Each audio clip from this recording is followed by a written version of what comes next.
Good morning mga kababayan. Bali ito yung ulam dito sa kakainan ko. Ito grilled pork chop.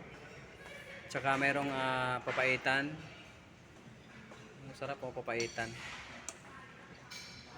Tapos chicken adobo with egg sa ginataang tambakol.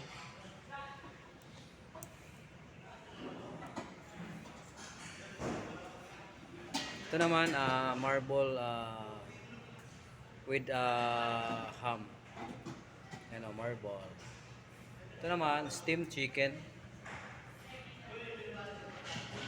Steamed chicken. Ito naman ay meatballs gravy sauce. Tapos ito roast pork with peanut.